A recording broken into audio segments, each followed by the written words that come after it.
Should I just do that whole thing while you're doing our intro? I want to keep our listeners, so... It's not a bird, it's not a plane, it's Superhero Slate. It's a modern podcast where we talk about everything that's great, like movies, TV, superheroes. It's Superhero Slate, oh yeah. Hello, everyone, and welcome to Superhero Slate, the show where we run down the latest super entertainment news. We love TV, movies, and superheroes, so let's talk it all out. My name is Chris Dillard.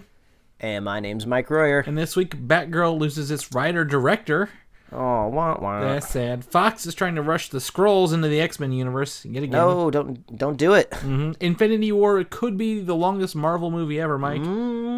Too much of a good thing? Oh, I don't know. Clickbait headline. Well, clickbait, Mike's response, and more. So, yeah, we got some news this week. You know, same as usual, Mike. I don't know what to start here. This is one of those days where my mother-in-law's been in town all weekend, so everything's just kind of a haze of things we've been doing, where I'm going, what's happening. Well, so. no, I think that's a good jumping off point because roughly a week ago, I think today, I came across some social media from you saying that you were making the jump into the 3D dimension and you bought your first VR headset, and I think you told me you're just like, I was having a crappy day at work, so I was treating myself. So it seems like your week kind of didn't really get much better. So I'm curious, if it was the VR a welcoming addition? Tell me how this went. For those who know, I've had a PlayStation 4 for about 2 years now. I traded a camera I wasn't using anymore for it, and I've played a game called No Man's Sky, which is apparently really controversial because the final product was anything like the ads. Yeah, I remember hearing about that drama last year. Yeah, I got it after the update. It doesn't bother me. It doesn't offend me. But then I really haven't played it. I mean, I'm an Xbox guy. You know, that's where I play. I've been playing. Friend of the show, Quentin Parker. We played Fortnite together. Not in a couple weeks, but we did, and some other stuff. So I decided to put my PlayStation 4 to use this week. They had a President's Day sale on VR headsets. I went and just bought the bundle to hopefully get some use out of my PlayStation 4, Mike. And I am loving it. It's like McDonald's up in that joint. I'm surprised just because you seem to be a little bit more of a pragmatic type of person, and usually VR is kind of seen as kind of like just like a gimmick. So it's interesting to see that you're falling in love with it. So I think the difference is here. Only the VR I've experienced is where you buy those cheap $10 headsets, you slide your phone into it. Oh yeah, those are garbage. That was my only experience into this. And again, I work in 3D virtual reality tours of homes for a living. So that's the only way we could experience it. When you get a PlayStation headset on and the light is almost shut out from your eyes and you have the weight of the controllers in your hands and you can actually do stuff like interact with it other than just move your head around a little bit, it changes your whole perception of what virtual reality can be. I bought the Skyrim VR bundle because I needed literally everything, and that's the one that came with it. I didn't play Skyrim because it glitched, and I found out I'm almost to the point where I glitched in my old game, so that's where I stopped playing completely. So I'm really excited to see if I can get beyond it. But they had a sale, so I went and bought like 10 other games this week on VR. So my biggest thing I would say, if you get a VR headset and you know someone who has it, ask them if they have a game called VR Worlds for PlayStation. There's a little mini game / experience in there called London Heist. And have you seen the movie Snatch? I'm familiar. It's like that if that was a video game.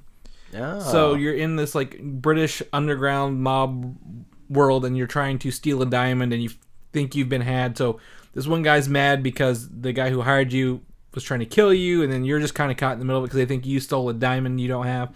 I don't know. It's really interactive. It's really fun. You get some shooting. You get some story elements. You can pick stuff up. It's just, that was really where I was like, okay, I get it now. I totally understand what's going on in virtual reality.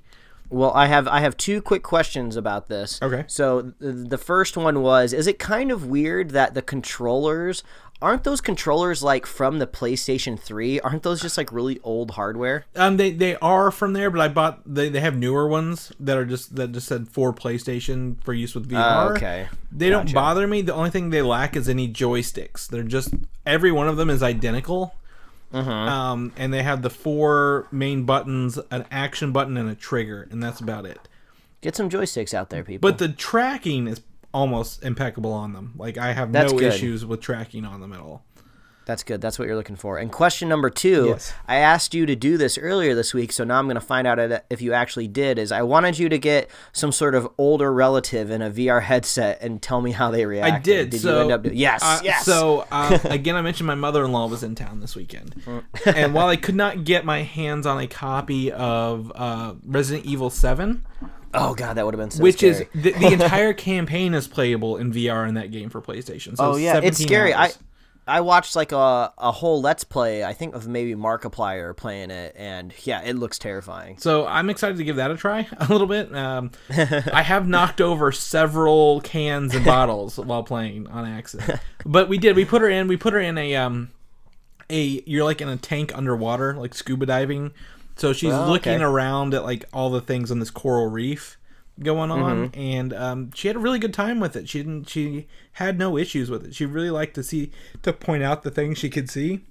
So you didn't go ahead and try to terrify your mother-in-law? No, I don't think she would have. She knew we were doing that. Probably a good move in the long term. Yeah, but my sister-in-law and brother-in-law were also over, and I put them in different games. My sister-in-law was in a shark cage experience where you're going down in the cage and a shark attacks you while you're down there, kind of thing. Oh, spooky! And we have another game called Dick Wild. Yeah, it's yeah, exactly. I wish that's what I thought it was, but I don't think it's what I think. No, it is. well, so you're like this hillbilly swamp dude, and you shoot like waves of alligators and swamp creatures coming at you with different guns that are like homemade. So it's like an arcade shooter kind of thing. You get points as you play. They have already purchased a PlayStation 4 and a VR headset by this afternoon after playing it. Oh, wow. So, I mean, that's a story that I do keep on hearing is a lot of people out there are kind of critical about it. They're like, it's expensive.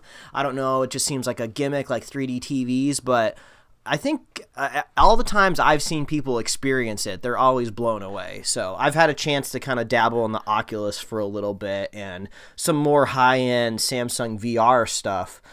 Which is kind of like the better version of putting your phone in a headset, and that stuff has always been really cool. So I hope I can join you someday, Chris. Well, I think the best part about it is the PlayStation. I think is the cheapest entry point since you just have to buy a PlayStation 4, which you can get used. It works on all of them, and then the headset kit, which I think is like $350 right now, $100 off for everything in a box. Yeah, so you're probably looking at like what $600 to $700 to get started, and if you wanted to do that with like an Oculus or a Vive with a gaming PC, you're probably looking at like $1,500. Yeah, and apparently you can add little sensors to those, but and make your room a VR thing. But I don't know. I just had a good time with this because I'm not a heavy gamer. I don't have a room dedicated to it.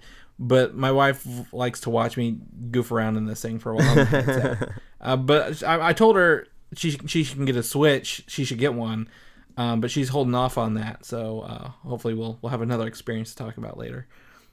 So, but Mike, you have some notes here. Did you watch some movie or some TV shows this weekend? Oh, well, before we jumped into the notes, I just wanted to share some very good news for people out there that love Avatar: The Last Airbender, the animated series, as much as I do. So if you're unfamiliar, Chris, the creators have had 2 different series out there. They made the original Avatar: The Last Airbender, and then a couple years ago they came out with The Legend of Korra. The best thing about Legend of Korra was that it was the first time you got to see this kind of world and story in like high-definition widescreen, and it was really great. But the unfortunate side effect is when you want to go back and watch the original Last Airbender series, you have to watch it in just standard definition, standard aspect ratio. There's nothing you can do about it. And even if you want to like try to find like the highest quality versions available out there on the market, whether it's physical or digital, they're still not that great. And there's a lot of fans out there that have been taking it upon themselves to find the highest quality versions of each episode and try to upscale it. They're trying to run it through filters, trying to like clean up some haloing and some of the lines and stuff. And I just found out that they were doing this a couple days ago, and I was like, oh, I was thinking about maybe possibly downloading it. It was like, I think it's like 30 or 60 gigabytes, and of course it's totally illegal because they're just like, they're not selling it, but they're, giving it away for free. But there is great news out there on the horizon because they finally officially announced a Blu-ray high-definition official release of Avatar: The Last Airbender coming, I believe it's May 1st. To Best Buy, and then 1 month later it'll be available everywhere. So this is a really big deal because Nickelodeon is the only place out there that has access to the original source files of the show, so they can start from the best possible place and upscale it. I don't know if it's technically going to go widescreen, but I think it is going to go 1080, so it's at least going to get the height there. So I definitely want to pick this up. My question for this is, one of my favorite shows, Seinfeld, recently did this. Hulu got the 1080 copies of this, right? Mm-hmm. But they made it widescreen by zooming. Mm-hmm. It's kind of like a pan and scan. Like they zoomed in all like they centered all the stuff if it was off on some shots. But you lose, however much that ratio is of the actual show. Would you want that on Airbender and to get the 1080, or do you still like the square? I don't think I would like it, but it's kind of two different worlds, because it's funny that you do bring up Seinfeld, because you could almost do it two different ways with something live action, because the benefit with live action, even if it was filmed like back in the 90s, it was still filmed with more than likely a widescreen camera.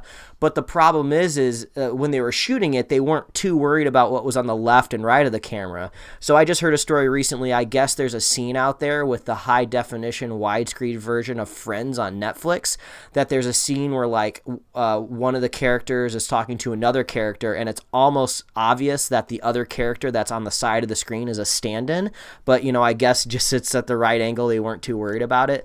But when it comes to animation, the deal with animation is you never draw more than you have to. So when they drew that, they drew it in 4:3. It was never drawn in widescreen. So I feel like if they stretched it wide, I think I would be losing too much information. So I'm fine watching it, normal aspect ratio. I just want high, crispy quality of like the lines. And I guess the official DVD releases a few years back were really bad. So there's going to be some like special features, but I won't go on any longer, but it's literally one of my favorite animated series of all time. So it's getting a Blu-ray release. I'm picking it up. It's going to be like $50 at Best Buy. I'm crossing my fingers because you know me, I like the digital copies. Crossing my fingers that there's a digital download code on like the back of the box, but if I have to watch it on Blu-ray, I'll do it because it is my favorite show. Okay, well that's cool. Yeah, I mean that's great. I mean I was actually watching Seinfeld. My in-laws yesterday. It was on TV in 1080. I noticed a couple of the zooms were really weird, and it's really weird that you bring that up. So I mean that's cool. That's awesome. I mean I'm glad you're getting it. Now we can just maybe one day afford the Dragon Ball Z 1080 rigs finally. But. They just need to hire a bunch of animators to be like, okay, your job is to just draw the left and the right of the screen. So just go keyframe by keyframe and finish the drawing. You got to do it like they do it when people film vertically. You just zoom in and blur the edges a little bit so it fills the screen. Oh yeah, just do it like an Instagram story or like a filter or something. Oh, that'd be so bad. But it would be interesting to see if anyone's ever done that like in an official capacity, because I think it would be way too much work for an animated series. But if it was an animated movie, which more than likely you would think was already drawn in widescreen, but there's got to be an example of maybe something out there that's really popular that has only ever existed in 4:3, and then maybe drawing the left and right that's missing might be worth it. I don't know. If anybody knows anything like that, reach out to me. I'd like to check it out. That's true. Well, last thing I gotta add, I gotta give kudos to Superfan Jim for playing PlayStation with me this weekend. We played Star Wars Battlefront. All right. And by played, I meant he watched me because his download wasn't done yet. So oh no, he was very good support for like 3 hours, and he watched me get some really lucky kills, and I felt good about playing when the pressure was on. So shout out to Jim for that. Thanks, buddy. But first and foremost, we're gonna get into the news here. Have you got to see Black Panther again, Mike?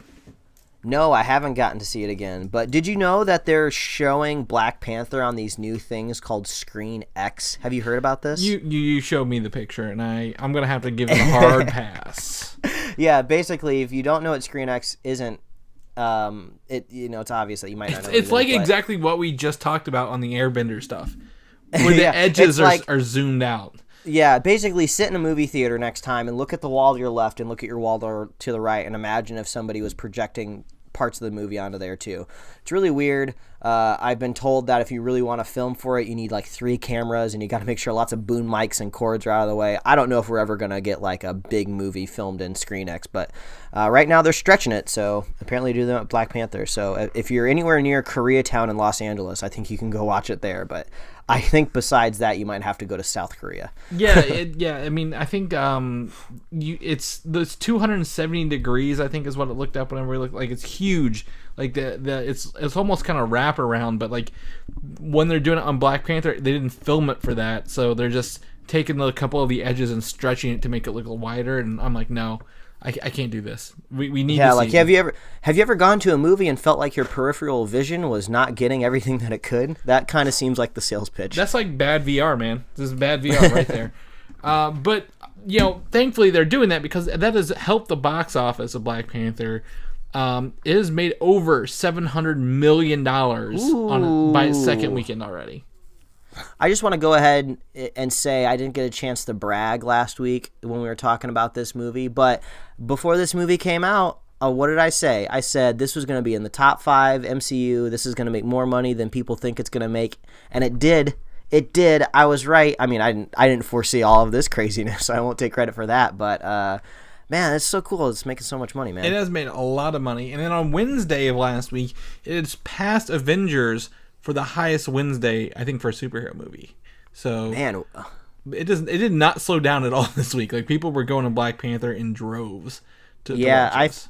I feel like that's always the most interesting number that people don't talk about is the second weekend drop off, and that's always very telling of the type of movie and its success and its quality. Because I believe The Last Jedi had a pretty substantial drop off over the week. So Black Panther is growing strong, which means the word of mouth is very good for this movie. Yeah, I mean, I don't think Last Jedi did. I think Justice League had the worst drop off second. Oh yeah, for sure. But I'm saying if you're looking at a movie with comparable quality, I would say, and audience excitement.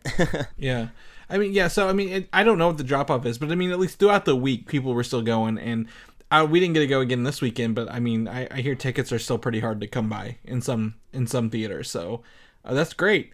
And although we don't use Rotten Tomatoes to judge our scores, we have to acknowledge Rotten Tomatoes. It is what it is. It's a cultural thing that everyone sees. Like, if you Google it, you're going to see the Rotten Tomatoes score, right? This is also the highest rated superhero movie of all time on Rotten Tomatoes as well. Despite the people were trying to take it down a couple months ago. Remember, people were staging to get the lowest score of Black Panther because Disney buys reviewers. Kind of thing. So that's so stupid. But that's so dumb. So despite their best efforts, they failed. They failed horribly. Wah wah. And if you haven't listened to our spoiler cast and have watched the movie, or I guess our review episode, you can go back, and as long as you're subscribed to the show on iTunes or Google Play or anywhere, you can go listen to our review of Black Panther, which we go check it out. If you can't already tell, I think we liked it. we did, and I've got to say, a lot of people wrote in this week to me, Mike, saying that they disagree with some of the stuff you said, and I don't remember exactly what it was, but I'm like, yeah. What did I say? I think it was hard for me to find issues with it. Mm-hmm. I think after I've sat with it for about a week, I think I've started to kind of maybe see areas that could use improvement. But that's what happens when you make a really good movie is the audience is more likely to just kind of let some stuff slide off because you're having such a great time. So that's the real secret to movie making is don't worry about making everything perfect. Just make the things that matter just so shining and amazing that you just kind of overlook that, maybe some of the action scenes could have been a little bit more creative, Yeah. And I don't even know if it was Black Panther. It might have been even the regular episode last week, Mike, but it makes me feel good when people are like, I agree with Chris more than Mike, so. Come at me, bro. I don't care. Yeah, I know you don't. Come fight me. I know you don't care. Come fight me. Just that's another thing. Thank you guys for writing in. We appreciate it. Yeah. No matter what it is, good, bad, or otherwise, we like it. Are you excited for Avengers Infinity War? You know what? I saw that Infinity Gauntlet toy that you were talking about last week. Oh yeah. Not in person, but I saw it like in action on the internet, and it's like you got to like turn it on, and then like it's kind of one of those kind of like claw. Is it one of those claw things? It looks like where your hand is actually in the palm of the glove, and then you can kind of control the fingers independently with your fingers, right? Yeah. It's got like little individual hooks for each of the fingers, so you have your fingers there, and so you like if you make a fist, it's there.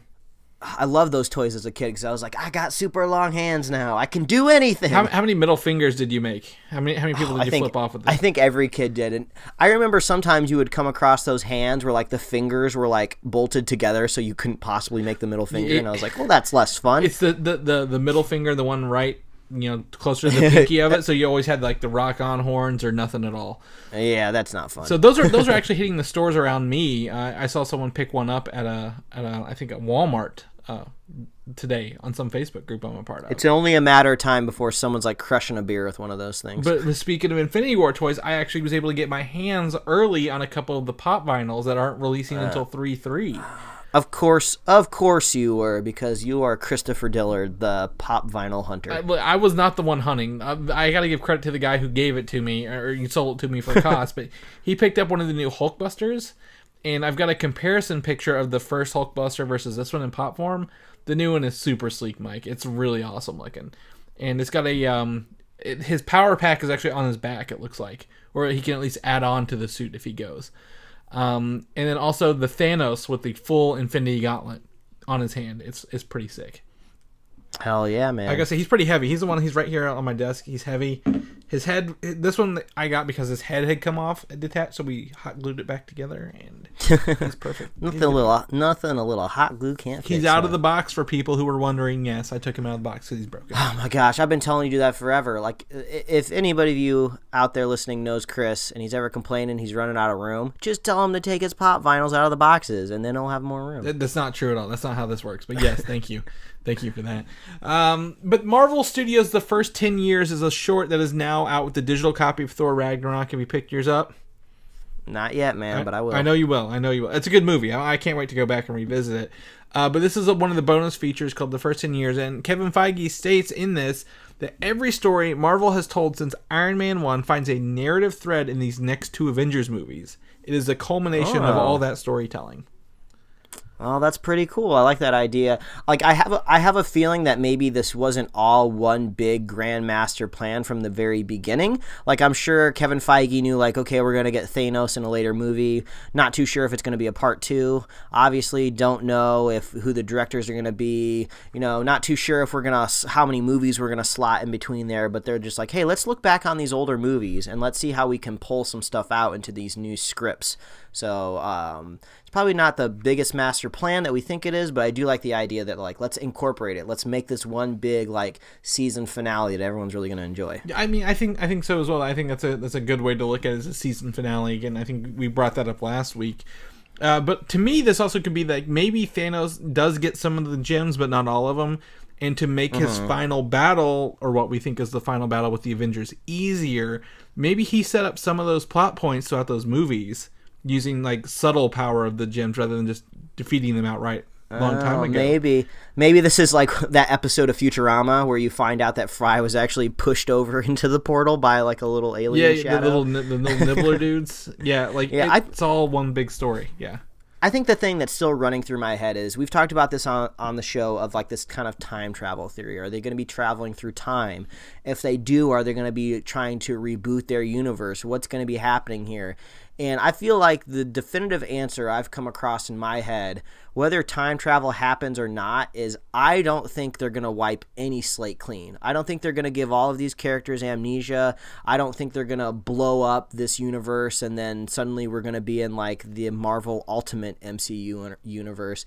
I think they've built way too much in these last 10 years to just wipe it all out just with a gem so they can kind of start fresh. Like, it's easier to do that in the comic books because you don't have to deal with rights of like actors and stuff like that.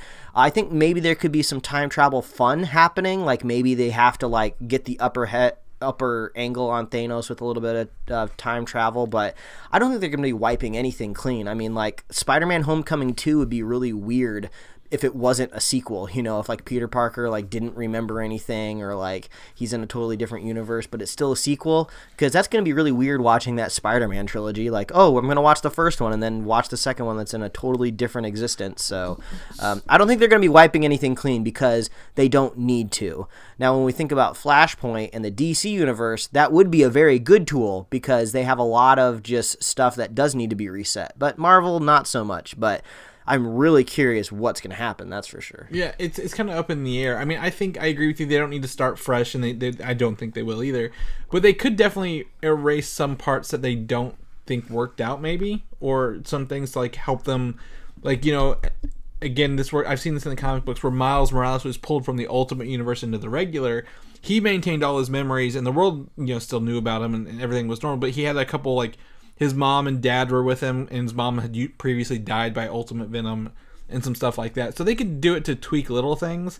Will they? I don't know. I think the movie people are too attached to the continuity to do anything like that. But I agree. I agree with you. Totally. I have another theory. I'm glad you haven't been. Don't go to the Reddit forums, Mike, or probably avoid. Was it Twitter or Instagram that ruins most of your movie going? Most of the time it's Instagram, because the algorithm is starting to learn more and more about my personality, and I don't really like a whole lot of memes on Instagram. I usually try to like original artwork and, like, you know, insightful posts and content, like just not stuff that gets like rehashed. But every once in a while it starts to learn that, oh, you really like superhero stuff, don't you? Probably because I'm liking our own Instagram post from the superhero Slate podcast account. But yeah, every once in a while I'm seeing this stuff and I'm like, oh god damn it, I didn't want to see that. Yeah, I think avoid it a little bit. I think I have when we see the movie or want to do, I don't know, some theorizing, some speculation. I have a theory on how maybe they can beat Thanos at his own game. So that doesn't involve time travel, believe it or not. I think time travel is too easy. Because, I mean, if you had time travel, you know what I would do? I would go back and I would go forward and watch Infinity War and then rewatch it over and over again. You know how long that might take? How long would 2.5 hours. I think the movie's going to be 2.5 hours. That's the rumor right now. Around 2 hours and 30 minutes, making it the longest Marvel movie to date, if it's in that time frame. To be honest, if it was 3.5 hours, I would watch it. This is one of those cases where this is a big culmination of a lot of things, and if they felt like they couldn't trim it down, I would just be like, all right, I'll hunker down. You know, if they're nice, maybe they'll put an intermission where I can go take a pee. But yeah, if I'm talking about Ant-Man 2, yeah, I don't want that like 2.5 hours long. But, you know, this one I'm okay with. Yeah, I agree. And I mean, I think if this one is 2.5 and 4 is 2.5, I'm still okay with like a 5-hour culmination of movie watching, you know? Oh, man, that'd be an awesome marathon, wouldn't it? They'll probably sell tickets to it. They'll probably be like, okay, watch all 4 Avengers at once in the movie theater, Mike. Could you think I want to go to one of those I want to go to one of those giant original IMAX screens where it looks like you're under like a dome and watch that. That'd be so cool. And in your D-box seats? Oh yeah, D-box me, baby. D-box me. That just sounds horrible. We're gonna move along. Move along, Chris. Maybe a movie you can watch in the D-box seats will be Guardians of the Galaxy 3. I mean, ooh, okay. I see. Sounds like you're talking about Phase 4 over there. Yep. The idea is that the filming for Guardians of the Galaxy 3 will start sometime in early 2019 in Atlanta. All right. Which seems to be the new home for these Marvel movies where they're filming a lot of them at. As long as those tax breaks are there, they'll be there. Yeah, and I think as long as they're there, those tax breaks are going to be there because Marvel's bringing in a lot of movies. Right now, Captain Marvel is banking for starting March 1st, and Spider-Man 2 is shooting for May start date there at Atlanta as well. If maybe not some in their Pinewood UK studios as well. Yeah, the Marvel machine, the tank, it keeps on running. We'll talk about this, I think, a little bit later. The real question is, when will those X-Men movies and Fantastic Four movies maybe start popping up? That is the real question. 2021. That's what I'm guessing. 2020? All right. 2021. Yeah, probably guess what I got. But until then, we've got some stuff to hold us over between all these movies. We've got regular movies. We've got Netflix shows. We've got network television shows, such as Agents of S.H.I.E.L.D. Mike, we were talking about this. You don't think you're caught up, but we're about to pick back up this coming Friday on a weekly basis again for S.H.I.E.L.D. And episode 100, I think, is 2 episodes away, if not 3. So we are close to getting to syndication level for Agents of S.H.I.E.L.D. Yeah. And episode 100 is confirmed to reveal Coulson's deal he made with Ghost Rider in season 4. So correct me if I'm wrong. I'll try to recount exactly what happened. Ghost Rider was basically about to disappear through a portal, and then he whispered something to Coulson. Well, right? I think that's about what was it? That was one part of it, but earlier in that episode, in order to defeat the robot Ada who was trying to kill everybody, Coulson had to take on the Ghost Rider persona and keep it hidden so she wouldn't know that Ghost Rider was coming for her. So in order to become Ghost Rider, it comes at a cost. And he comes to find out what that cost was later at the end of the episode before he goes to the portal. The sling ring portal. Because Ghost Rider can sling ring now, apparently. Man, I need to maybe go back and rewatch that episode. But yeah, there was something mysterious, and it will be revealed, it sounds like. I mean, Coulson Ghost Rider is actually pretty good enough for me to watch. I'm like, yeah, that was pretty sweet. So hopefully they do some flashbacks to that, because that was pretty cool to see him like lose his skin to become that skull before he killed her. So, are you familiar with the comic Moon Girl and Devil Dinosaur? You know, I've heard about it, and I've seen some art, but I've really never delved into the story. Okay, so Moon Girl has been around in the comic books for, I believe, a long time. Nope, she's new. She's one of the new Inhumans. Devil Dinosaur has been around for a long time. So this girl, her name, I believe it's Lunella, something or else. She's an African American little girl. I think she's like 9 years old.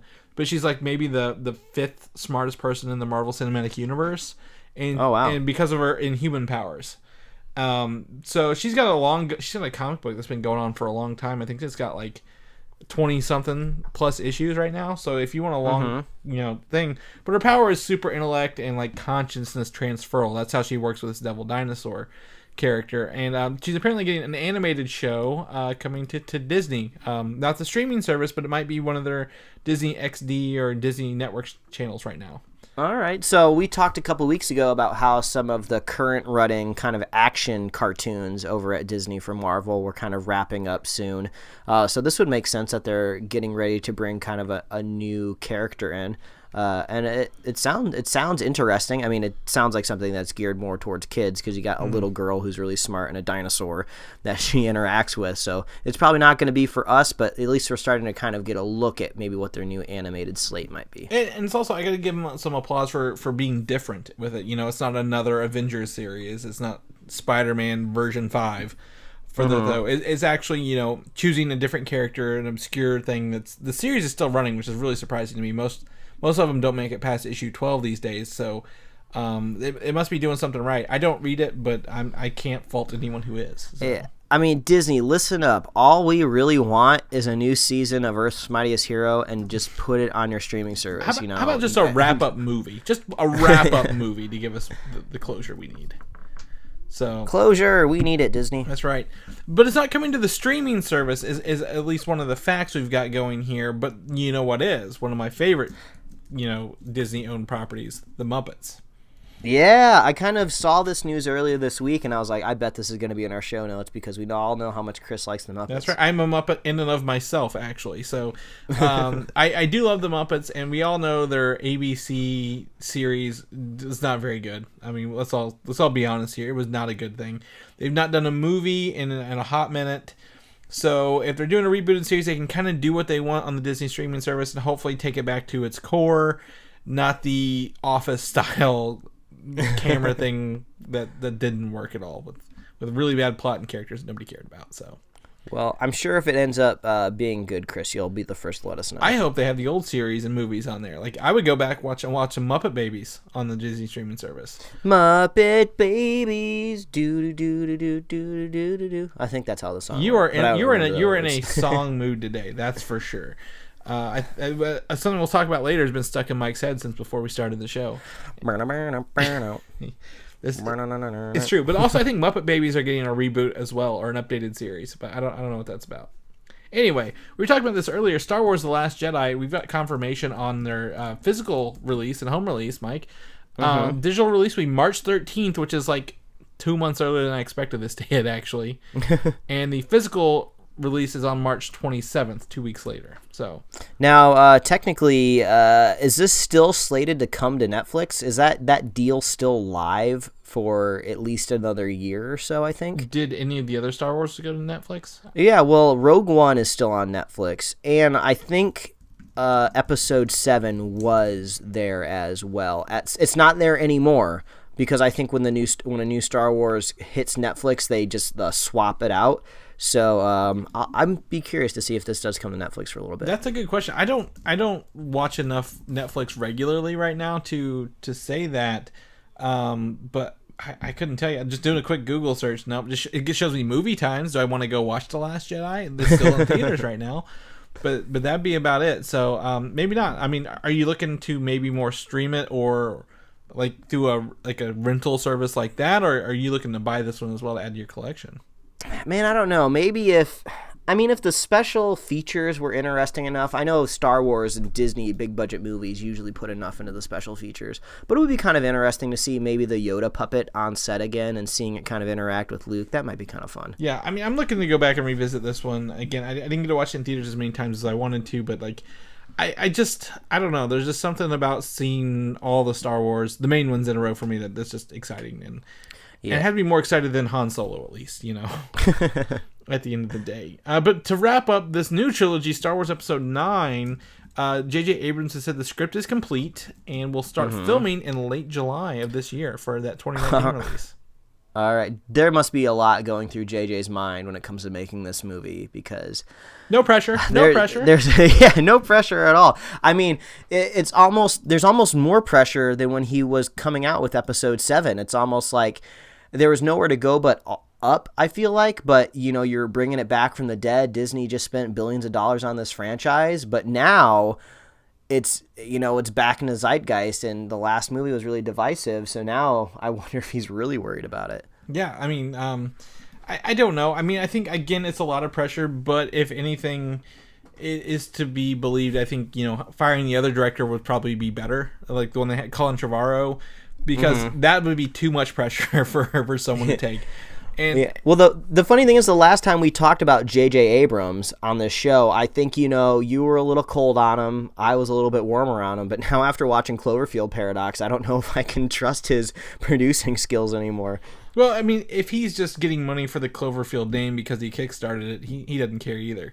But I think the thing with me is if Abrams was going to buckle, he was going to buckle under The Force Awakens and not 9.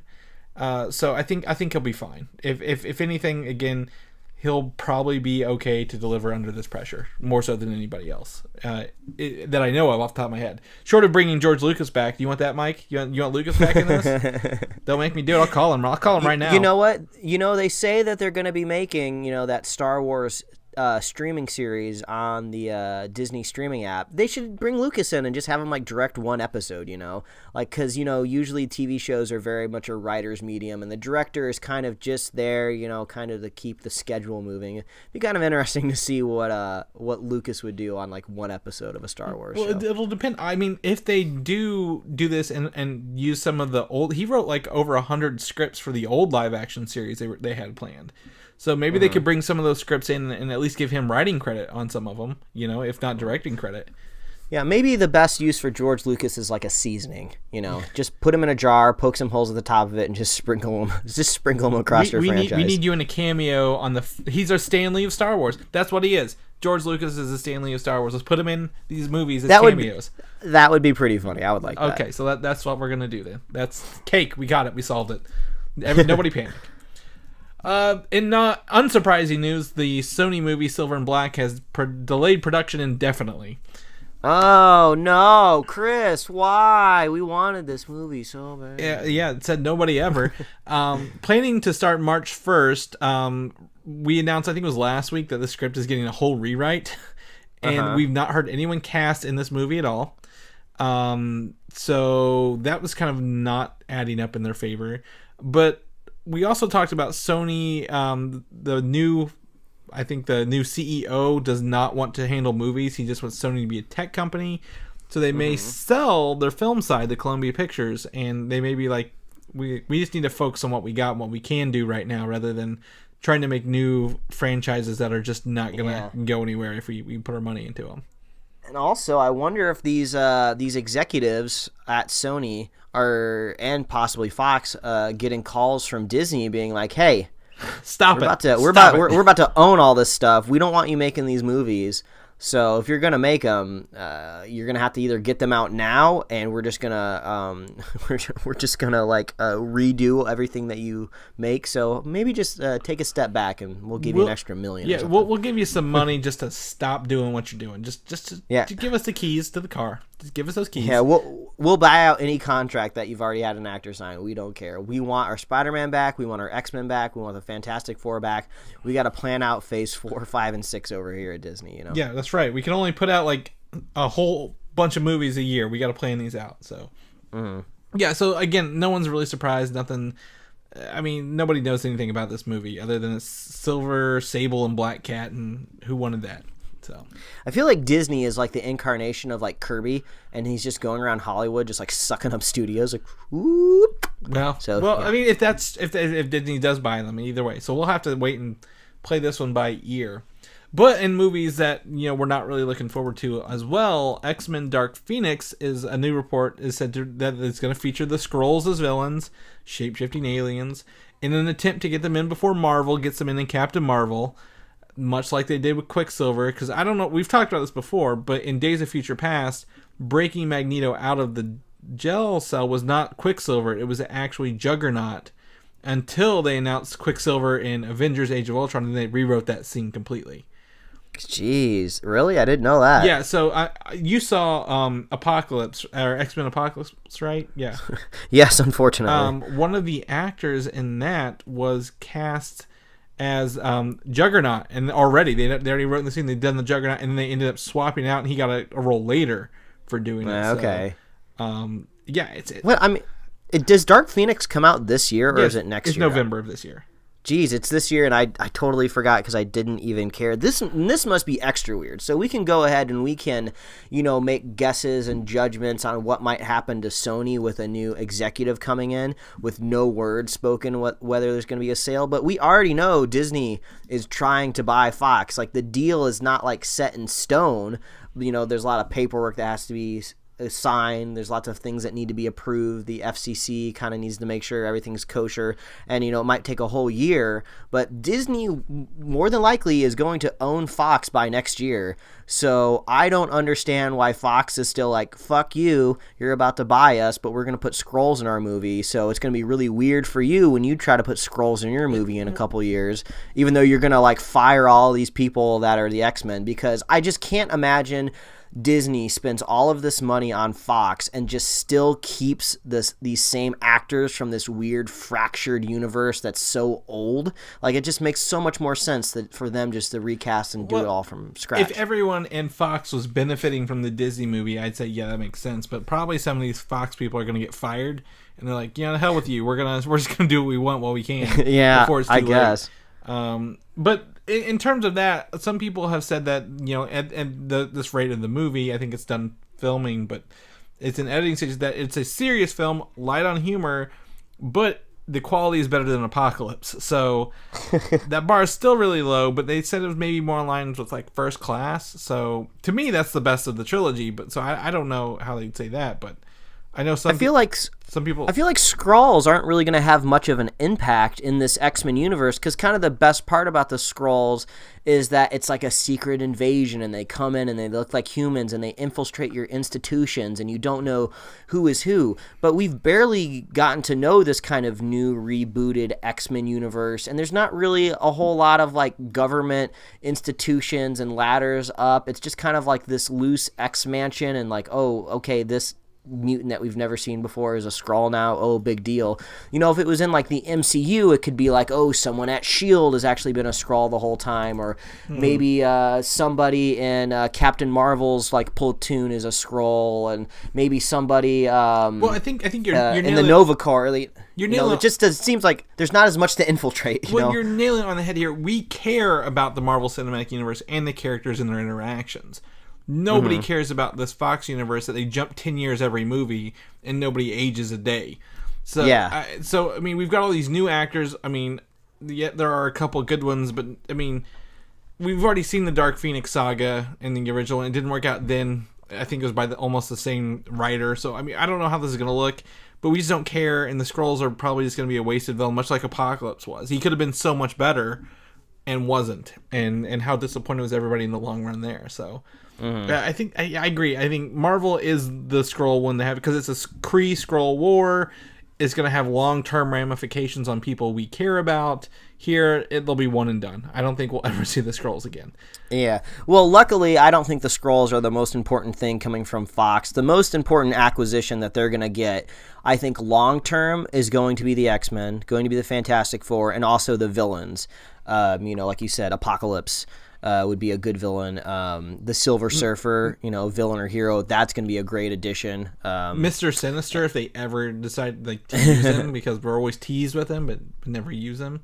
Yeah, and then Galactus, that's what I was trying to think of. Galactus has got to be like, maybe the best idea for the MCU isn't to just, what's a bigger, better, scarier alien? Let's do that instead of Thanos. So maybe they'll find a different way to incorporate, but that, that's big. That's kind of like celestial level that's kind of been set up in Guardians. So that, I think that would be a good addition. Yeah, I also Galactus in some aspects. I also think the character Annihilus would be really cool in the MCU as well. They had a series called Annihilation in late 2007, which brought the Guardians back into the forefront, which is why they got a movie. So I definitely check that out as well.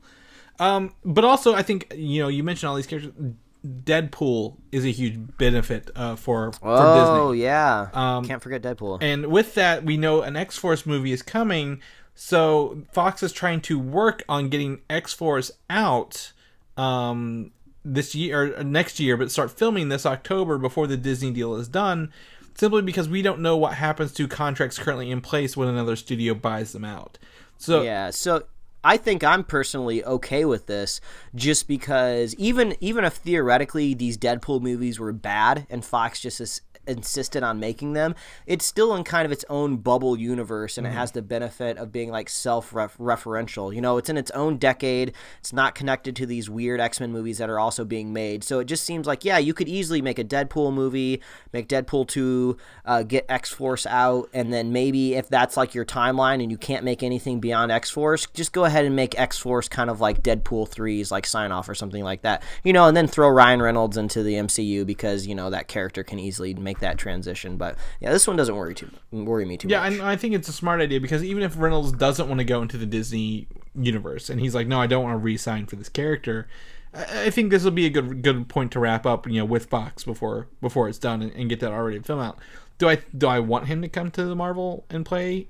Yes. But do we all get what we want? I mean, I think Hugh Jackman's out as Wolverine, so I mean, who knows what the future holds, but I think you're right. X-Force is a solid entry, and even if it's super awful bad, we could at least maybe hopefully get a swan song in the long run. Now, what would be really great is if Hugh Jackman does reprise his role as Wolverine in like 20 years, where he could like actually be like old man Logan. That would be really cool. I don't think it's gonna happen, but that could be neat. Yeah. I mean, anything exists. Money talks, man. Give Hugh Jackman his own singing movie that he wants to do, and he'll be in any movie you want him to be in. There you go. That's it. And other surprising, I don't know if it's sad news or disappointing news maybe, but Joss Whedon has exited the Batgirl film already. He was supposed to be writing it and then directing it, but apparently he could not find the right story to tell for the Batgirl film. That might be the amicable way of saying maybe, I don't think he could have ever saved Justice League in the long run, but maybe it's just not working out for Joss Whedon in comic book movies right now. Yeah, that's what I'm starting to think. It seems weird that an accomplished storyteller like Joss Whedon just couldn't track down a Batgirl story that he liked or one that he could write on his own, because there's plenty of source material out there. I think he could have landed on something that would have been okay. I think there's just a whole lot that goes into this one decision. I think maybe he's trying to abandon a sinking ship, kind of, because things aren't going too well. Who knows if this Batgirl movie would ever even get made. He could theoretically work on this movie for the next year of his life, toiling over this story just to have the movie canceled anyway, because maybe Aquaman wasn't that good, and maybe Wonder Woman 2 possibly underperformed, and there's not going to be a Justice League sequel forever, and Ben Affleck's out as Batman, so we got to figure out our Batman. Well, he actually did write a full Wonder Woman script. Like, Joss Whedon has a full Wonder Woman script under his belt that was never produced either, so it's not his first time that he would have been victim to that, I suppose. Yeah, exactly. And also I've heard some discussion out there. I don't know if this is true, but maybe it's a good move that he kind of just stepped down, because we're in a very really interesting time in Hollywood right now where we're making it a point to, if you're making a movie around characters that are from Africa, you make sure you have an African-American director. If you're making the first superhero movie where you're a woman is the lead and it's Wonder Woman, you better make sure your director is a woman, because that just is gonna make a lot of sense. So maybe Joss Whedon started to think maybe a woman director really should be tackling this, because maybe he really couldn't find a story, and maybe from a woman's perspective, maybe they could tell a better Batgirl story. I think when this news broke, I don't remember the person's name, but there's a really popular Batgirl writer out there in comics right now. Well, I can't remember her name. It's in our notes if you look down 2 sentences. Okay, so we're gonna get there. Yeah, we're gonna get there. So I agree. I don't think it's any ill will against Joss Whedon. He was also he's been accused of some of the sexual harassments and stuff like that as well. So he's one of those victim, or not a victim. He is part of the problem, is what I should have said. So, but initial thoughts were that he was going to write the original Batgirl origin story from Detective Comics 359, where she's some ditzy billionaire daughter or something like that, and not the Killing Joke one that we know that everyone thought they would go super dark with, where she gets paralyzed and becomes Oracle. So, but after this broke on Twitter, two writers, Roxane Gay, who did Untamed State and the Bad Feminist Essays, and Hope Larson, who is the Batgirl comics writer.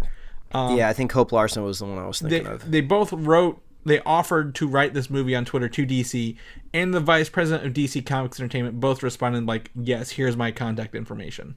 Reach out to me immediately. That's awesome, but it does make me a little disappointed that really when you're trying to write a comic book movie, that it's not the first instinct to at least reach out and maybe get coffee with the people currently writing the character, or at least have written really popular stories in the past. It almost seems like that's kind of your due diligence. Whether you want to hire them or not, at least kind of talk to them and kind of get the feel, of what kind of they go through when they're writing the story. I've got 2 thoughts on that. On this, first off, DC, when they announced this, was under the bad resume, so to speak. Their last issue of people who kind of, I think, gave us Suicide Squad and Justice League. So that's probably why they didn't reach out. But also maybe if they were Joss, we need you to come in and finish Justice League for us. What do you want to do? He might have just said Batgirl. I'm fine, you can do Batgirl all you want. Just finish Justice League for us on time because we need to get this out at a certain point. So yeah, the funny thing is I don't think I think a lot of the Justice League backlash that may or may not be out there with Joss Whedon is probably overblown. It probably doesn't even weigh on him that much. He was just hey, it's not my movie. I just came in and tried to fix it. So if anybody's blaming me, they're in the wrong. And also, I don't think there's as many people out there blaming Joss Whedon as we might think there is. Because go to any person on the street and ask them, hey, who directed Justice League? And they'd be I don't know. And then if you do, they're probably gonna say oh, wasn't it Zack Snyder? You're probably gonna maybe find 1 out of 20 people that maybe know that it wasn't Zack Snyder. Yeah, exactly. But I think maybe the news in the summer might have hit a lot of more outlets, and that's where that could have come from. But also, I mean, we're gonna offend those 12 people who went out and they supported that Snyder cut. They're gonna get super mad because they really think Joss Whedon did it. It's just such a weird scenario and situation because Joss Whedon is so beloved by nerds for many different reasons, and he also gave us a great Avengers movie and a mediocre Avengers movie. And then there's some questions about whether in his private life whether he's kind of an asshole or not. We don't really know, so there's no definitive proof out there. So it's just when you look at Joss Whedon and you think of his name, how are you supposed to feel? There's a lot of feelings there, and maybe just all of that is just too much to wrap up into a Batgirl movie. Yeah, maybe. and I agree. I think it's one of those things where if it is a female-led movie, it should be written, maybe not directed by a female, that'd be great, but at least written from that point of view. I think writing to me is more important than directing at first, to at least get the story right so the director can make that happen in real life. So yeah. So I agree. Ultimately, I think this DCEU is bunk. It just needs to be rebooted, and I hope a Batgirl movie can just be shelved until it's time for it to really shine, It's an odd character to choose when you don't even have a Batman movie out yet. But Aquaman got... we have idea is that the trailer will be out around WonderCon in late March if we want our first Aquaman trailer. Okay. That would put it in line to be in theaters, in May with literally all the other big movies this year. Avengers 3, Star Wars, and Deadpool. So if you're going to see that Aquaman trailer, you're going to see it in March, Mike. You're going to see it over and over again. But also test screenings this week went on, and they are all pointing towards a great film overall. That's good. Because I think the director is James Wan on this one. Yeah, I was gonna say that. And yeah, everything he's done has been like, I'm not doing it like they did in Justice League. This is my character. There are no underwater bubbles that are made to talk. We've got this worked out. I don't know what happened there. Just ignore that. I've got my Aquaman movie under control. 2 comments stood out to me that I read. First off, that they say this plays like an Indiana Jones movie. That's good. The fuck does that mean, actually? I don't know what that means. Maybe it's an adventure. There's some MacGuffin they're going after. Maybe. They need to get. And lastly, the action puts Wonder Woman and Justice League to shame. Well, I don't think it's hard to put the action in Justice League to shame. Yeah. I also don't think I think Wonder Woman has good actions in Themyscira and on the battlefield, but that last battle with the what's-her-face Ares, the God of War, wasn't really just that good. So... hopefully this is all true. I mean, I want Aquaman to succeed. I think Jason Momoa sells the character. He's really embodying. He's really living up to it, man. I'm really excited to see what that does. Great casting. His bro attitude is kind of fun. I have a feeling that maybe that'll be dialed back in this movie a tad, just because I don't think he can be the hero of his own universe if he's just so broy. But I'm curious how they're gonna handle the underwater stuff. I don't think I've ever really seen a movie where the inhabitants really kind of live underwater, and it kind of looked weird in Justice League. Yeah, they were bubbled. They had a bubble city, so we'll have to see if these have. I don't know. I'm curious, but we got a little while. We gotta wait till the holidays. Yeah, March to we might see it in the March to summer trailers. So we might see it there. But all after that, you mentioned you want a reboot on this, Mike. There's no ifs, ands, or buts. You want a reboot on the DC universe. It's fine. Get it. Totally on board. But they're gonna do it with the Flashpoint movie. But it's funny. The directors they've got for this, John Francis Daly and Jonathan Goldstein, who did Spider-Man: Homecoming and recently Game Night that came out this weekend, have not completely signed on yet because probably financial reasons. If I was a betting man. Yeah, maybe it's financial reasons, and it could also just be they're looking over there at DC, they're looking over there at Warner Brothers, and they're just like, is that an explosion? What is happening over there? There's people running around on fire. Maybe I don't want to go work there. I'm not too sure. How much are you going to pay me? If you pay me enough, maybe I'll walk onto the lot. I don't know. Well, I think it also, that, or also maybe control of the film. If they had more control, they'd probably be more okay with it. Because when the studio stepped in and said you need to make Justice League under 2 hours, a lot of people were probably like, oh, yeah. I'll take some more money to do that, but I don't want my name on it. So, that's cool. I think one of the things they said was, like, you can all have a parking spot in the parking lot, but if you can hold out and get a closer parking spot, why don't you? Kind of thing. So that's what one of them said. But I heard also good things about Game Night. I've heard good things. Yeah, I've actually heard some decent things about it too. So. Yeah, I'm not gonna say it's amazing, but probably better than it looks. Because if I saw a movie with Jason Bateman and Rachel McAdams say Game Night, I'm like, no. Yeah, no. Well, that's a straight up comedy movie, and Spider-Man definitely had humor in it for sure. So if they're gonna be entering a Flash's world, the Flash, he's funny, so he was funny in Justice League, so it's a good fit. So maybe they are just like, hey, we're successful now, pay us more money. Yeah, it's true. I if they can do it and they get their freedom and make a good one, sure, I'll do it, man. I'm behind it. On a surprising turn of events, Mike, I have to agree one good thing looks good in Krypton, the TV show. I have to. I don't know how you feel, but when they have unveiled their first look at Brainiac, the villain for Krypton, he looks like the fucking comic book character, man. Like, I can't say anything bad about this look at all. Yeah, he does look pretty cool, and there is a little bit of a trailer out there right now where you can see Brainiac in it, and he does look pretty menacing, but It doesn't mean I'm going to watch this movie. No. I mean, this TV show. Everything else around it just does not look inviting. But it's kind of cool that at least they nailed Brainiac. Maybe this will be one of those things where they'll be on like episode 4 or 5, and we'll start to hear people say, "Hey, yeah, it's actually pretty good."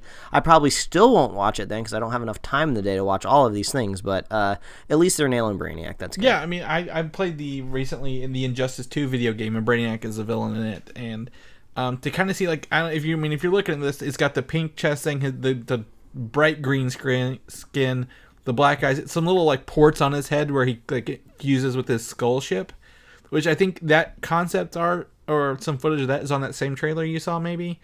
So that looked okay. I couldn't get a screenshot of it, but I mean I'm impressed with one thing on this show, Mike. All the trailers I've seen during the Olympics have not swayed me whatsoever, but this looks good, and congratulations for hitting your villain on the head, because I didn't think I'd have anything good to say about the show at all. Yeah, pay that costume and visual development team more. Yeah, that's right. Keep them around a little bit. Did you see the announcement that Jurassic World 3 has a release date already? Yeah, I saw that. And I can only assume that means that all the dinosaurs don't die in the second one, because there would be no dinosaurs left for the third one. Well, so if we're going by the old one, so this one, they're taking a dinosaur back to America. So the third one of Jurassic World, which dinosaur you think is going to talk to Chris Pratt in this one? I was trying to think of what Chris Pratt's character's name is in the movie. I can't think of it, so I was going to go Alan. Yeah, but I can't. No, maybe they'll get Blue to talk to him, just another raptor, and he'll be talking to Blue. No. That's the one thing that, like, I know Jurassic World was just kind of like a fun romp action movie. You know, don't take it too seriously. It's not really going to live up to the original Jurassic Park that still holds up today. It's such a good movie, but I just don't like the idea of like a pet dinosaur that Chris Pratt can control like a dog. It just kind of seems like I don't care. I just really want him to it would be badass. This would be so cool if Chris Pratt's character thinks he's so cool and he thinks he's got this Velociraptor trained and thinks he can just play God, and then at the very end, just when he thinks Blue's about to help him, Blue literally rips his arm off, and then in the third movie he has no arm or a bionic arm. That would be so give cool. Give him a T-Rex, graft a T-Rex arm on him. He's got a T-Rex arm in the third movie. I would love to see them just turn on a dime right there and just be like, no, it's a dinosaur, you can't train it, he's gonna eat you, idiot. Well, I think you're oversimplifying the relationship he has with this dinosaur, because I think even at times in the first movie he's like, I don't know if he's gonna listen to me. Is it really gonna stop? Kind of thing. He's not wrestling with it on the floor like a dog. I can see they're developing the relationship. It's more and I don't like it's more like a cat than a dog. Are you listening to me? You know what I'm saying, but you're not doing what I say, kind of thing. I think if any Velociraptor gets hungry enough, you're screwed. Yeah, well, maybe. We don't know. They're not real. Maybe they are trainable. We'll never know. But I think this release should have been waited until the end of the credits of Jurassic World 2. And that's when they should have said Jurassic World 3 will come back. We'll go back to Jurassic World in June of 2021. The dinosaurs will return. Yeah, and that would have been so much better than just a picture of the T-Rex logo. Jurassic World 3, June 11th, 2021. Yeah, 3 more years.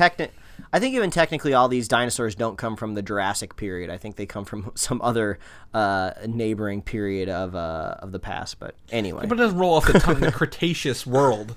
The Cretaceous world. Yeah, no, it doesn't work. It doesn't work out. If you've noticed earlier, Mike has had the Ghostbusters theme stuck in his head for about an hour and a half now. We can't even get him to stop. But because Ghostbusters announced a game called Ghostbusters World, which is an augmented reality mobile game in the style of Pokemon Go and the upcoming Harry Potter game this week, like a 30-second preview here. And you essentially have the phone and you go capture ghosts in the real world, kind of like you would in Pokemon, kind of thing. Yeah, I mean, I don't care. I think this doesn't really associate with the last movie, and why would you? They're not making any more Ghostbusters movies, at least that I know of. So it just kind of seems like, hey, somebody wanted to buy the license to some property because they wanted to make an AR game, and maybe Ghostbusters was just on the shelf, and they're like, hey, let's pick that. It fits well. I think it makes sense.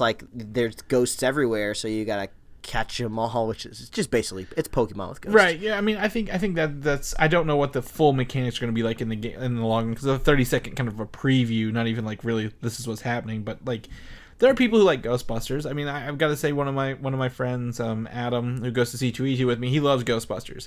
I sent this to him right away, and then he saw it a couple minutes later in his newsfeed, and he was really excited for it. So I know that there are people like Ghostbusters out there. In the PlayStation VR, there's a Ghostbusters Now hiring experience where it's got like Patton Oswalt is like a ghost voice, and you have to use the motion controllers in the headset to capture or at least bust the ghosts who are jumping at you in this like little wave shooting kind of game. So no, it would be really cool if eventually like night vision cameras became cheap and affordable, and they just put them in the smartphones, so you could like, in order to catch like certain types of ghosts, you had to turn all the lights off and like in your house or something like that, and then like the night vision camera on your phone could see it. That'd be so creepy, but it'd be so much fun. Do you think there are going to be more concentrations of ghosts at like graveyards at night?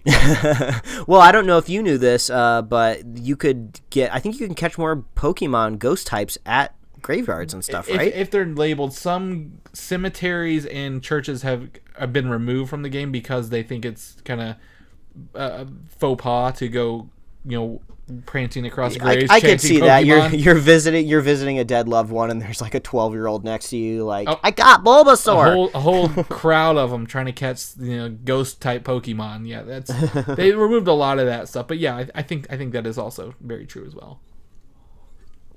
But places you're not going to see ghosts, Westworld, Mike. You know why? Because they're all robots.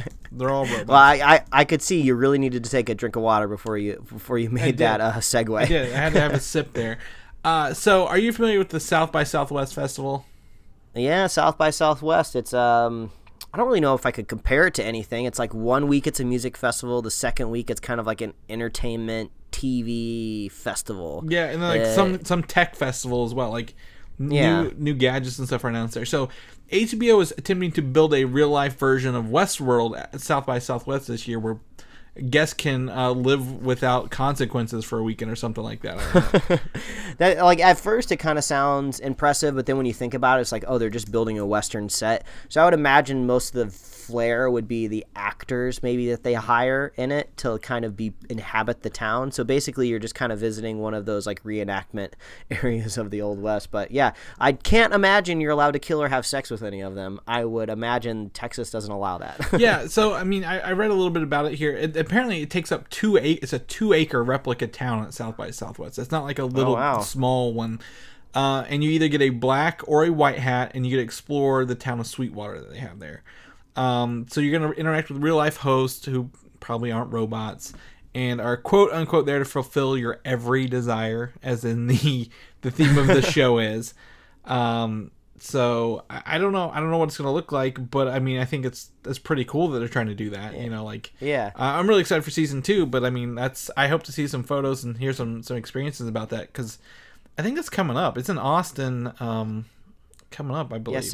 Yeah, South by Southwest is I think it's like the second week of March. I think it's soon. Okay, yeah. My wife's one of her best friends lives in Austin, and I always hear about it down there. So, but yeah, that's coming up. So if you guys are down there, I think it's open the first 3 days. You get to try it out. So, hopefully let us know.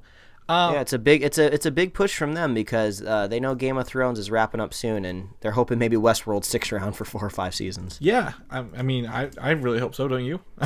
Yeah, it's good. It is. And the new season's, I think, in April. So there's that. Some updated news here, Mike. We're gonna jump back up to Avengers: Infinity War. Whoa! Breaking news. What's going on?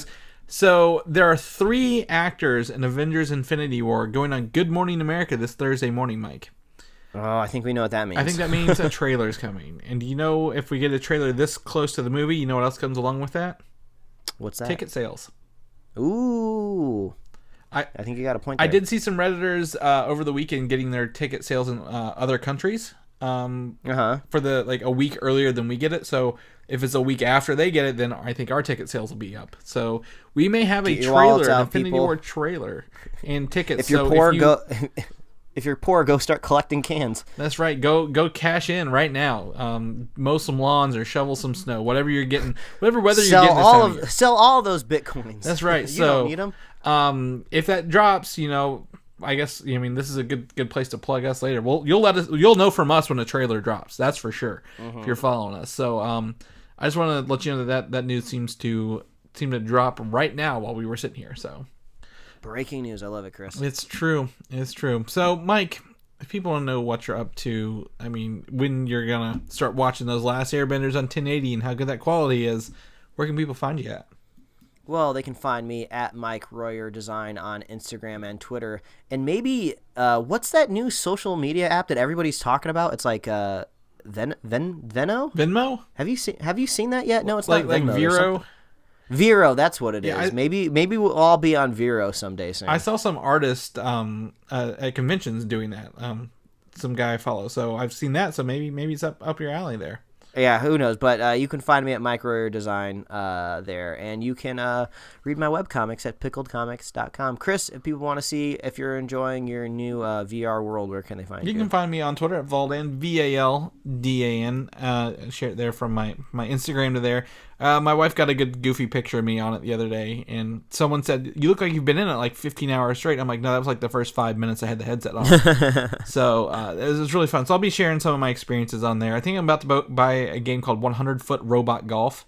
That's VR compatible, so we'll see how that goes. That sounds awesome. And you can also head over to Comic UI, read the stuff there. We my crew, everyone on Comic UI got approved to go to C2E2 this year, so we're going to be bringing you some live stuff from there this year. And head over to YouTube, search the DNN, and see some videos we got going on there. So we got that going for us. I think, again, it's Winter Soldier is our Marvel movie of the weekend, so I gotta watch that. Ooh, that's a good one, man. That's right. If people want to know when that Infinity War trailer drops, and they want to know first, where can they find us at? So when we share it. Well, the best place to go is superheroslate.com. That is the best place to find all the avenues that we host our show. We are on iTunes, YouTube, Google Play Music, SoundCloud, Stitcher. Email, you can like us on Facebook and follow us on Twitter and Instagram. You can get merch at superheroslate.com/store. We got like t-shirts, hoodies, stuff like that. It's like unseasonably cold in Southern California right now, so I would like a new hoodie, so that would be nice. So maybe I'll go buy myself one. But if you want to check out our show notes, and maybe if you want to see the first look of what Brainiac looks like, or if you want to see that preview for that Ghostbusters trailer, you can get that on our show notes at superheroslate.com. If you're a fan of the show, please consider leaving us a review wherever you're listening. We really love that. We love hearing from you. Write in, drop us a comment, drop us a like, a subscribe, or retweet, whatever you want to do. We really love that. And if you want to be a super fan of the show, if you want that moniker, if you want to put it on your resume, your business card, if you want to tattoo it on your lower back, Superhero Slate Superfan, all you got to do to get our permission is just share the show with a friend, share the show with a buddy, and we will be here every week. That's right. We're definitely going to be here every week, and whatever else Mike said. So, speaking of weather, we are like in a flood warning here. Like Kentucky's in a state of emergency for flooding. So, what a world we live in, man. They're just preparing. It's just viral marketing for Aquaman. The Aquaman of Kentucky. Yep, that's what we need. So, all right. Well, thanks for listening, guys. We'll catch you next week. All right. Goodbye. Thanks for listening, and don't forget to subscribe. Okay. Well, they're sponsoring ramen at your local grocery store now. They know their audience.